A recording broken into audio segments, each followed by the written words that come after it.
Ayer, ayer hablábamos de causas motoras, vamos a hablar de las causas mecánicas de la disfagia esofágica.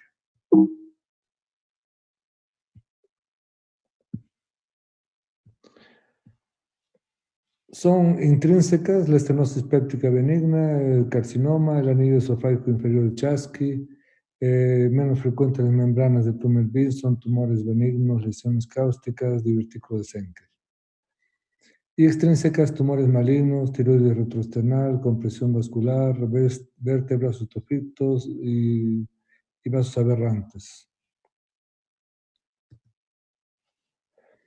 La estenosis péptica es una causa común de disfagia. Es una complicación de la esofagitis por reflujo gastroesofágico, en la que inicialmente hay edema, fibrosis, edema, espasmo esofágico, y esto desencadena en fibrosis.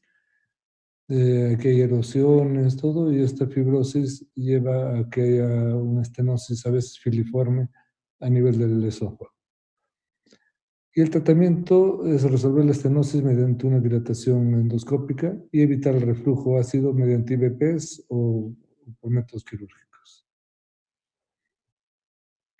Hay varias formas de dilatación con varios instrumentos, desde algunos que ya no se usan, que eran metálicos, las bujías de Savaris, y estos, los que más usamos actualmente son balones hidrostáticos, con los que efectuamos una dilatación progresiva, digamos, de la estenosis hasta llegar a un calibre adecuado mayor a 15 o 18 milímetros. Si tenemos una estenosis muy filiforme de manera inicial, no podemos llegar de golpe a 15, 18 milímetros. Tenemos que ir gradualmente en varias sesiones. El cáncer de esófago, que vamos a hablar después, también es una causa de estenosis por ocupación endoluminal. El anillo de Chasky está ubicado en el límite entre los dos epitelios, entre la unión mucosa del esófago y el estómago. Es una mucosa redundante producida por contracción del músculo longitudinal del esófago, que es empujado por la onda peristáltica hacia su extremo distal. La inflamación y fibrosis pueden fusionar a sus superficies y se asocia invariablemente a una hernia hiatal por deslizamiento.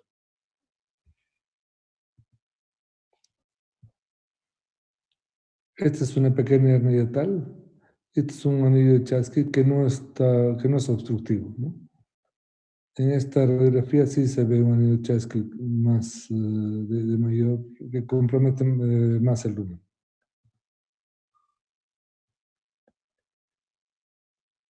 Las membranas esofágicas superiores se encuentran en la enfermedad de Plummer-Wilson Patterson-Kelly, que se debe a una anemia por deficiencia de hierro, y se forman membranas del esófago superior produciendo disfagia.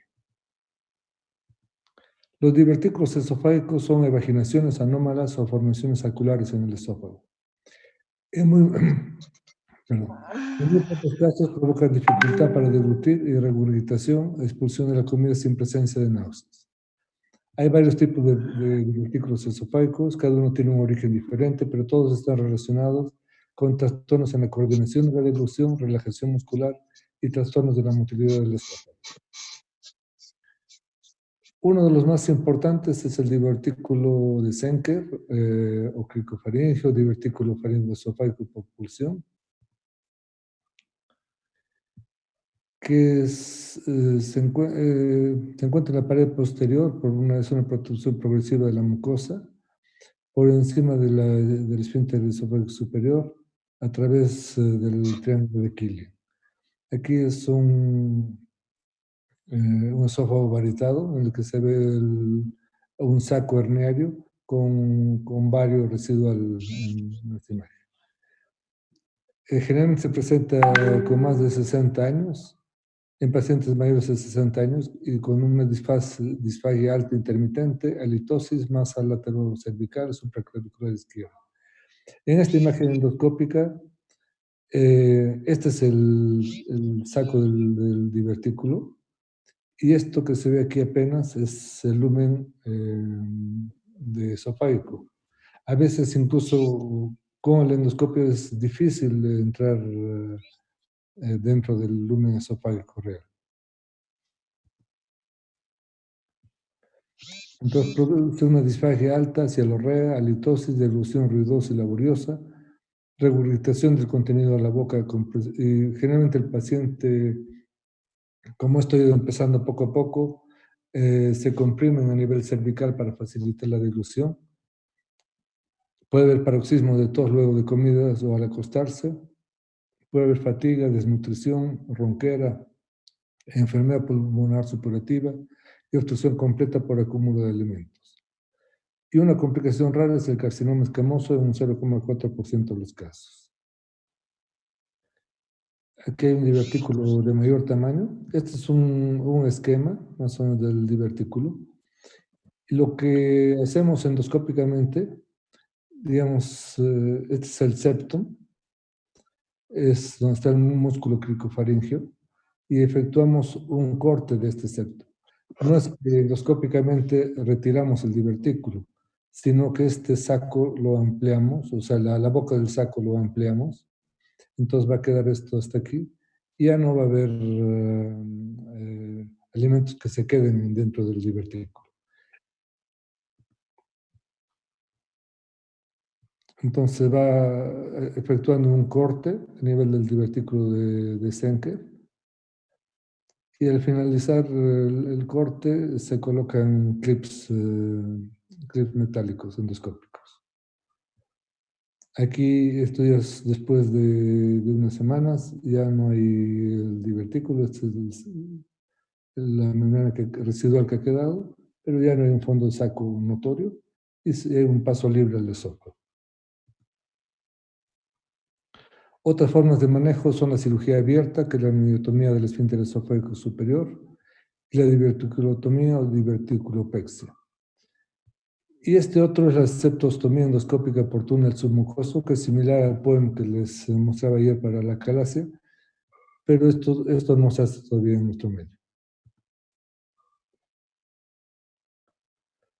Los divertículos por tracción, o son los peribronquiales o parabronquiales, se encuentran en el tercio medio del esófago y tienen su origen en procesos inflamatorios en la cavidad torácica fuera del esófago que producen traccionamiento de estos secundarios al trastorno de la motilidad esofágica.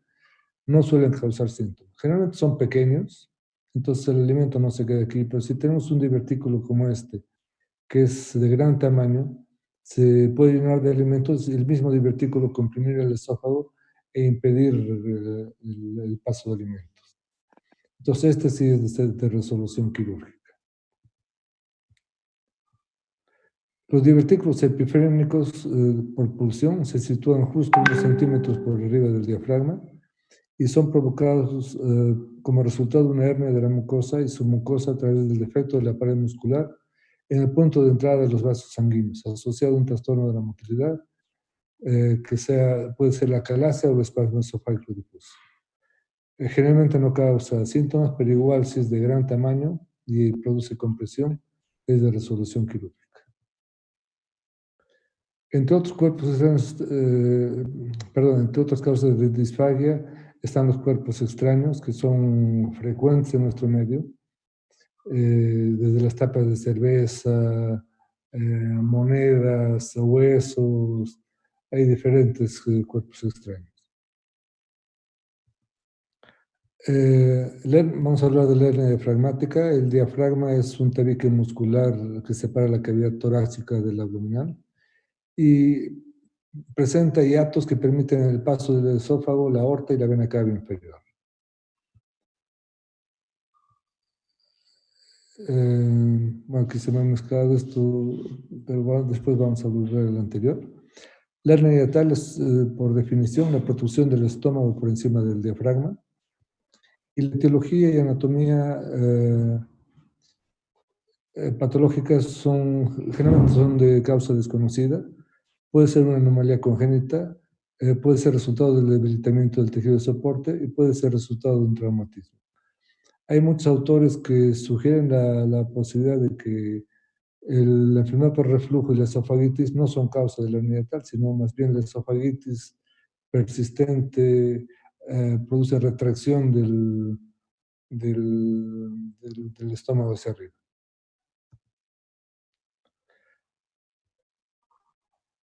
La hernia yatal por deslizamiento es la unión del esófago y parte del estómago, se encuentran por encima del diafragma.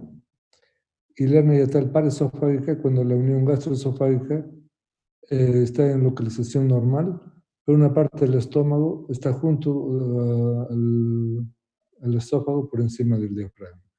Este esquema les mostré ayer, es la hernia yatal por deslizamiento, la hernia paraesofágica y puede haber una hernia mixta.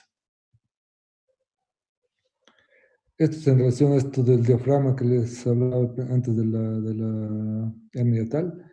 La hernia de Morgagni ocurre especialmente en obesos o en pacientes con presión intraabdominal elevada. En general es asintomático y suele contener grasa, pero en ocasiones hay asas de intestino que pueden subir, o el mismo estómago, la parte del antro puede subir hacia por la hernia y producir verdaderas urgencias. La hernia de Bogdalek se encuentra en el diafragma posterolateral izquierda. Afecta por lo general a recién nacidos, se considera congénita, en los que puede provocar síntomas respiratorios debido al paso de gran parte del contenido abdominal hasta el tórax. Aquí vemos esta placa del tórax, todo el lado izquierdo está con asas de intestino. Vamos a hablar de las esofagitis infecciosas. El origen de estas puede ser viral, bacteriano, micótico o parasitario. Son poco comunes en personas inmunocompetentes. Requieren algún factor predisponente para su aparición. Existen 3 grupos de factores de riesgo: defectos de la vigilancia inmune, alteraciones de la flora microbiana esofágica, anomalías de la estructura o función esofágica, y en la actualidad el mayor factor de riesgo lo constituye la infección por el virus de la inmunodeficiencia humana, el HIV. Otros factores predisponentes son aquellos que bajan la inmunidad: las neoplasias, entre las más frecuentes leucemia, linfoma y mieloma, los síndromes de inmunodeficiencia congénita, tratamientos con corticoides, fármacos inmunosupresores o antibióticos de amplio espectro. La diabetes mellitus, el hipoparatiroidismo, la insuficiencia suprarrenal y renal, el lupus eritematoso sistémico, la edad avanzada, el alcoholismo. Y en caso de trasplantes, es mayor la frecuencia en trasplantes de médula ósea. Aquí tenemos muchas causas de esofagitis infecciosa. Entre los hongos la más frecuente es la cándida. Entre los virus, el herpes virus, el papiloma virus, el citomegalovirus. Bacterias, puede haber múltiples bacterias y parásitos, el Trypanosoma cruzi y el Cryptosporidium, los más frecuentes. De todos estos, la más frecuente es la esofagitis moniliásica, causada por Candida albicans, y se relaciona con diversos factores inmunodepresores, como se decía. Hay que sospechar en pacientes con SIDA, con pacientes con enfermedades malignas, pacientes trasplantados, en pacientes inmunocompetentes, diabéticos descompensados, sometidos a tratamiento con glucocorticoides, antibióticos, inmunosupresores, alcoholismo, insuficiencia adrenal, trastornos de la motilidad. En la clínica pueden ser asintomáticos o puede haber odinofagia, disfagia, náuseas, vómitos, dolor precordial, puede existir un 15% humor oral. Y el diagnóstico definitivo se hace mediante la endoscopía, la visualización de placas blanquecinas adheridas y la toma de muestra con cepillado o biopsias para identificar la monilio.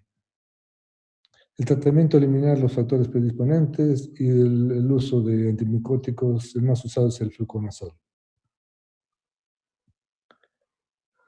Entre las otras que son frecuentes, la esofagitis herpética, producida por el herpes simple, el tratamiento es el aciclovir.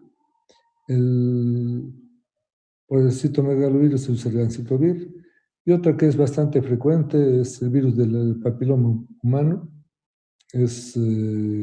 Generalmente se presenta el virus del papiloma humano se transmite por relaciones sexuales. Entonces, personas que han ingerido, digamos, eso por la boca. El tratamiento, esto se considera, este virus del papiloma humano, al igual que el virus en el cervix uterino, se considera cancerígeno. Y el tratamiento es la resección. Puede ser la resección mediante una asa de polipectomía. Generalmente son lesiones que si uno les echa agua durante la endoscopía, son lesiones eh, como pequeños pedículos, como múltiples pedículos. La resección y el control para estar seguros de que no haya recidiva local. Son más infrecuentes de origen tuberculoso, sífilis o difteria. Otra patología que es importante mencionar es la esofagitis eosinofílica. Es una enfermedad clínico-patológica crónica inmunomediada, es infradiagnosticada, causada por una respuesta de células T helper tipo 2 antígenos de alimentos que están en contacto con la mucosa esofágica. Los criterios para el diagnóstico son síntomas de disfunción esofágica, inflamación eosinofílica localizada en el esófago, con exclusión de otras causas reconocidas de eosinofilia esofágica, incluida la eosinofilia esofágica que responde a inhibidores de la bomba de protones. La prevalencia en Estados Unidos es 1 de cada 2.000 personas y es una frecuencia que va en aumento. En la imagen endoscópica se encuentra estas como contracciones circulares y a veces hay estenosis por la fibrosis que puede producir, en la que también se tiene que efectuar una dilatación. Entonces, entre los síntomas se encuentra dolor, impactación alimentaria, disfagia. Aquí se ve, son dos tablas del 99 y del 2009, en la que se ven la etiología de diversas causas de disfagia. En 99 se ve la enfermedad por reflujo era mucho mayor y la esofagitis eosinofílica era pequeñita. El 2009 ha ido creciendo la esofagitis eosinofílica y le ha ido quitando espacio a la enfermedad por reflujo esofágico. Se presenta generalmente en pacientes con alergias alimentarias y se observa, como decíamos, disfunción esofágica, dismotilidad, relajación del esfínter esofágico inferior y alteraciones en el vaciamiento esofágico, lo cual puede conllevar a la enfermedad por reflujo. Es un signo de alerta el que haya impactación alimentaria en esófago. Es la imagen típica, este esófago en anillos concéntricos con la impactación alimentaria, que es el síntoma con el que debuta el paciente en el 55% de los pacientes con esta patología. El diagnóstico no es fácil. Los síntomas van a depender en gran medida de la conducta alimentaria, esfuerzo de masticación, evitar alimentos, horario de comida. Los síntomas se relacionan más estrechamente con la remodelación esofágica que el grado de inflamación de la mucosa. Hay una correlación débil entre la intensidad de los síntomas y la gravedad de la eosinofilia esofágica. La remodelación esofágica se asocia con riesgo de impacto alimenticio y los síntomas pueden responder a la dilatación esofágica. En la endoscopía son estos anillos circulares concéntricos que se han visto, a veces estenosis, parciales, completas, con fibrosis a la histología, atenuación del patrón vascular, pero puede haber normalidad del esófago. Estas son las imágenes típicas en endoscopía, pero lo más importante es la toma de biopsias. Se tienen que tomar biopsias de los 3/3, superior, medio e inferior, y recordar que es una afectación en parches, por lo que solamente una biopsia puede que no sea del lugar donde que esté comprometido. Clínicamente se caracteriza por presentar síntomas relacionados a una disfunción esofágica. Patológicamente se caracteriza por encontrar en una o más biopsias un infiltrado inflamatorio con predominio de eosinófilos, con un mínimo de 15 eosinófilos por campo de alto poder. Y la enfermedad debe ser limitada al esófago. Entonces, en la histología se va a encontrar esto, los eosinófilos aumentados.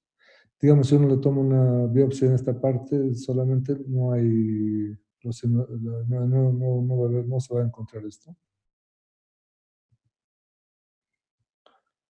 Y los efectos, este infiltrado eosinofílico va más allá de la mucosa, llega hasta la muscular propia, ¿no? Es lo que va causando la deformación esta fibrosis es la que va causando la deformación y las estenosis. A mayor tiempo, mayor riesgo de estenosis por remodelación del tejido, ¿no? En el que va a haber mayor fibrosis. El tratamiento básicamente es dietético, porque en realidad son una alergia local a algunos alimentos. Es la dieta elemental, en la que se elimina todos los alergenos alimentarios con fórmula elemental o a base de aminoácidos. Puede haber una dieta de eliminación específica según test de alergias, mediante punción, test de PIC test o prueba de parches, o dieta de eliminación empírica, que es la que más se usa, eliminando leche, trigo, soya, huevo, nueces y mariscos. Digamos, la dieta elemental tiene un éxito del 91% y la dieta de alimentación empírica del 72%. O sea, uno elimina todos estos alimentos, los más frecuentes son estos cuatro, y después de eliminarlos, se van reintroduciendo uno a uno con controles histológicos periódicos. Y aquellos que hayan desencadenado nuevamente la eosinofilia, el infiltrado eosinófilo se los tiene que alejar de por vida. Si no se encuentra la causa, yo tengo un paciente brasilero que, digamos, no está entre ninguno de estos alimentos, el frijol es el que desencadena sus crisis. Si no se encuentra ningún alimento en especial, hay que usar corticoides tópicos. Cualquiera de estas, el que más éxito tiene es la budesonida, pero cualquiera de estas se mezclan con alguna sustancia, por ejemplo la miel, para aumentar su viscosidad y que no pase rápidamente por el esófago, para que se adhiera más a la mucosa. También se puede haber efectuado una terapia biológica en pacientes refractarios a esteroides, cuando hay un concepto de terapia dirigida a las vías alérgicas específicas, tratamientos sistémicos.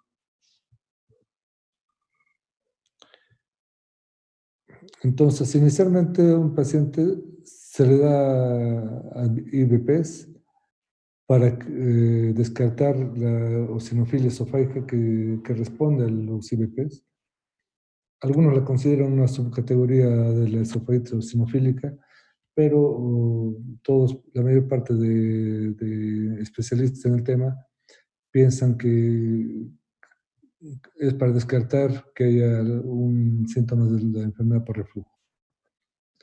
La importancia del tratamiento dietético es lo más importante, tratar de encontrar el antígeno alimenticio que causa esto, y el mantenimiento del tratamiento va a prevenir las complicaciones fibróticas. Ahora vamos a hablar de las esofagitis cáusticas. Representan un grave problema, a menudo de consecuencias devastadoras sobre esófago y estómago. La población en riesgo son niños, alcohólicos y adultos con perturbaciones mentales. Los ácidos tienen un pH, esto es al revés. Los ácidos producen una necrosis por coagulación proteica, pérdida de agua, escara mucosa y menor poder de penetración. Y los álcalis producen una necrosis por licuefacción tisular, saponificación de grasas, trombosis capilar, desnaturalización de proteínas, retención de agua, quemadura térmica por hidratación y gran poder de penetración. Digamos, los ácidos van a actuar mucho más rápidamente, van a producir mayor perforación, según la cantidad, mayor perforación. En cambio, los álcalis actúan más lentamente, pero su efecto perdura a veces a lo largo de años. En la primera etapa, el daño cáustico puede ir de leve a extenso. En los casos graves, la perforación de vísceras es posible con una alta tasa de mortalidad. Y a largo plazo, la formación de estenosis y desarrollo de carcinoma de esófago. En la primera fase del primero al tercer día, necrosis con saponificación, trombosis vascular intensa con una reacción inflamatoria intensa. En la segunda fase, tercer al quinto día con ulceración. En la tercera fase, del sexto al catorceavo día, fenómenos reparadores, tejido de regeneración. Y la cuarta fase, del 15 al 30 días, consolidación de la cicatrización, que van a llevar a la estenosis esofágica.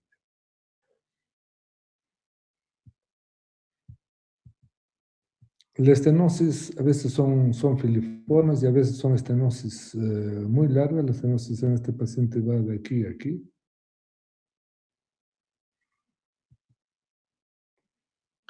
El diagnóstico, para tener un panorama de lo que va a pasar con ese paciente, hay que efectuar una endoscopía precoz entre las 6 y 48 horas tras la ingesta del cáustico. Después de este lapso de tiempo, hay un alto riesgo de perforación. Esta es la clasificación de Sargar. En grado C es igual que las quemaduras en la piel, digamos, ¿no? Grado 0, no se absorben lesiones. Grado 1, edema y eritema de la mucosa. Grado 2A, del 2A con friabilidad, hemorragia superficial, erosiones fluidenas en membranas blanquecinas y ulceraciones superficiales. El 2B, lesiones profundas y circunferenciales. Grado 3, ulceración profunda y áreas de necrosis, afectación transmural. El grado 3A, pequeñas áreas de necrosis. 3B, grandes áreas de necrosis. En los grados 0, 1 y 2A no hay complicaciones. En los grados 2B, 3A y 3B, las complicaciones van a ser estenosis, es el porcentaje mayor, neumonía por respiración, falla respiratoria, perforación, hemorragia, fístulas. Son pacientes que van a requerir cirugía en algún grupo de ellos y hay mortalidad. Existe una correlación entre la presencia e intensidad de síntomas y cambios encontrados en la endoscopia temprana. Los síntomas fueron divididos en menores, oral o con lesiones orofaringes y vómitos, y mayores la disnea, disfagia, salivación y hematemesis. Se recomienda la endoscopia temprana solo cuando el paciente es sintomático. Si no hay ninguno de estos síntomas, o ha tomado muy poco, a veces hay pacientes que engañan a sus familiares, les hacen creer que han tomado un cáustico. Si no hay ninguna lesión en boca y no hay ningún síntoma, a veces no hay nada.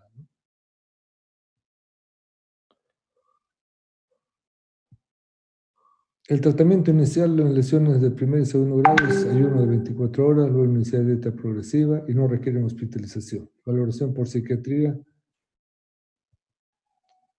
antes del alta. En el tratamiento inicial se puede administrar líquidos fríos, leche o agua si está preservada la deglución.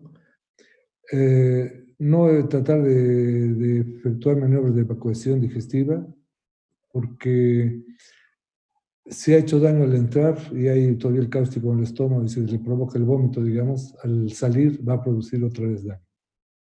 Y tampoco intentar la neutralización con álcalis o ácidos, ya que se puede generar una reacción exotérmica. En estos grados 2B, 3A y 3B, el ayuno mayor o igual a 3 semanas, iniciar nutrición parenteral o ayunostomía. Valoración por psiquiatría porque hay el riesgo de que mientras esté internado si ha sobrevivido a su intento de suicidarse nuevamente. Una serie esófago gastroduodenal a los 21 días, si de ser posible reiniciar dieta. Si toleran dieta pueden ser regresados, y si no, iniciar dilataciones esofágicas a la tercera a 10ª semana. Hay protocolos de tratamiento preventivos y de las estenosis establecidas.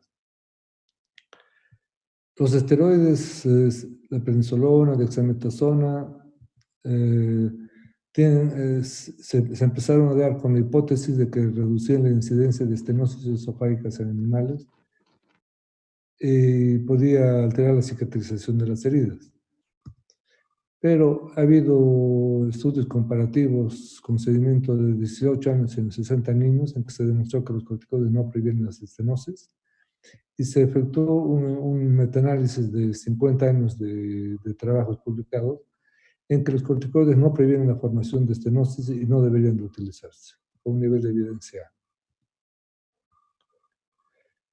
De tratamientos no comprobados, el sucralfato, cimetidina, omeprazol. El uso de antibióticos, ya que las infecciones pueden aumentar la respuesta de granulación, la fibrosis tisular y formación de estrecheces, y uso con fines profilácticos. Experimental la heparina, el sucralfato más esteroides y la prótesis esofágica de inicio. Ya cuando hay una estenosis establecida, el tratamiento es mediante dilataciones, uso de prótesis o cirugía. Las dilataciones son diferentes tipos de dilatadores, como les mencioné. Efectuar desde empezar la tercera o 10ª semana y continuar con una dilatación por semana durante 4 semanas. Y después a demanda en función de la disfagia. Sin embargo, esto suena bonito, que parece uno que lee esto, dice que después de la 4ª semana el paciente está curado, ¿no? Pero tenemos pacientes que han ingerido cáusticos hace 6 años o 7 años y siguen requiriendo dilataciones. Adyuvantes de la dilatación son corticoides intralesionales, electrocoagulación bipolar o la mitomicina C. Otro de los elementos son las prótesis esofágicas, 47% sin recidiva. Y como alternativa el tratamiento quirúrgico, el momento aún no establecido, mínimo 6 meses. Factores predictivos de pacientes que no van a responder a dilataciones, presentación tardía, lesión faringoesofágica, perforación esofágica o complicación inmediata, estenosis mayor a 5 a 8 centímetros de longitud.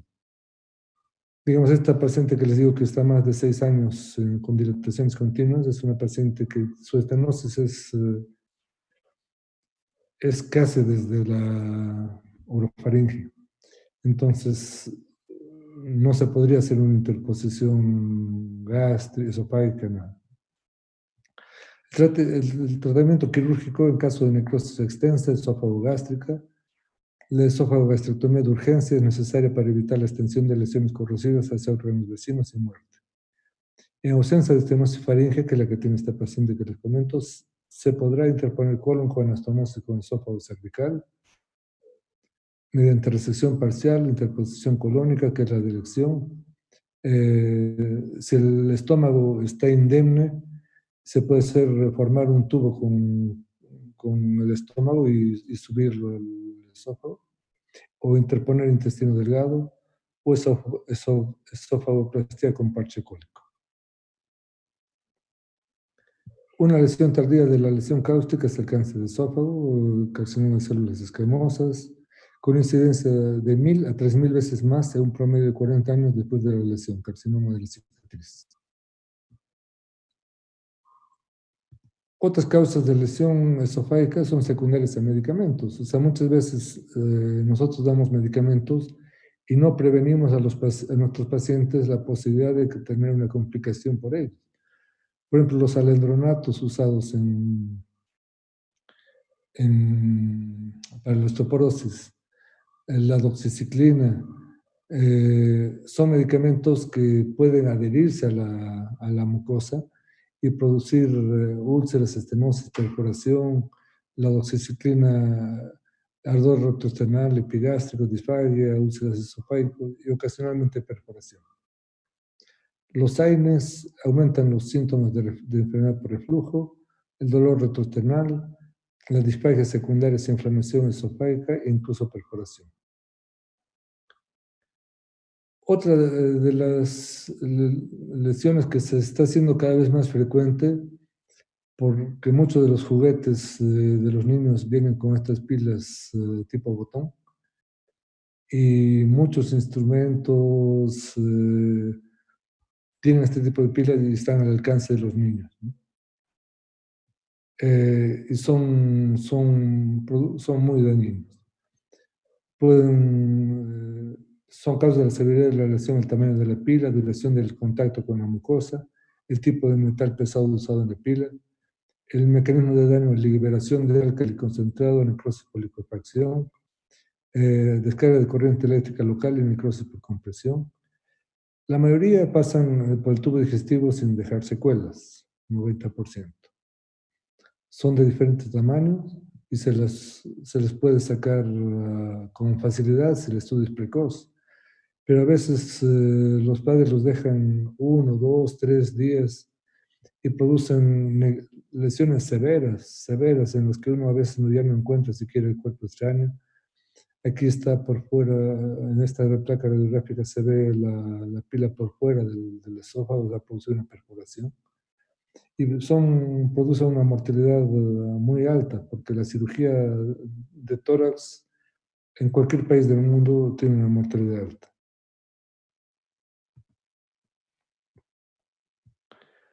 Esto les comenté ayer, digamos, en la ablación del esófago de Barrett. Aquí se ve un esófago de Barrett largo, que ocupa toda la circunferencia y se efectuó, se lo ve con coloración más blanquecina porque está con ácido acético para que magnifique la imagen. Y se efectuó en una sola sesión la ablación de toda la lesión. Entonces aquí está toda la circunferencia y se produjo una estenosis, ¿no? Todo lo que hay que hacer desde este paciente, que fue uno de los primeros que hice, ya hago, generalmente lo divido en tres y hago en 3 sesiones diferentes. Hay estenosis que son refractarias al tratamiento, estenosis con compromiso fibrótico importante, que se traduce como disfagia sin compromiso inflamatorio al ultrasonido, incapacidad para lograr un diámetro de 14 milímetros luego de 5 sesiones, incapacidad para mantener un diámetro satisfactorio durante 4 semanas una vez logrado el objetivo. Los factores asociados con una pobre respuesta a la dilatación en estenosis benigna son la longitud mayor a 8 centímetros, el diámetro de la estenosis y que sea una estenosis múltiple o compleja. Las etiologías más comunes, la estenosis cáustica, la estenosis inducida por radiación, la secundaria a terapia fotodinámica y estenosis de anastomosis. Es rara en etiología péptica y el uso de IVP disminuye la recurrencia.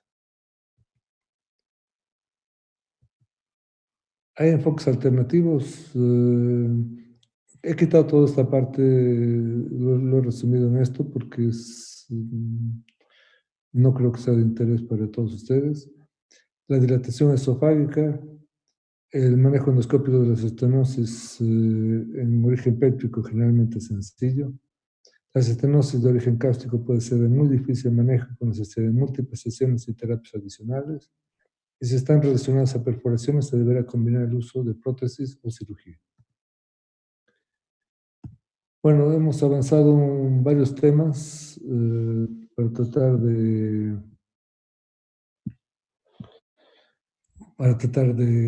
abarcar un poquitito más de temas. No sé si tienen alguna pregunta. Si no, mañana vamos a avanzar con cáncer de esófago.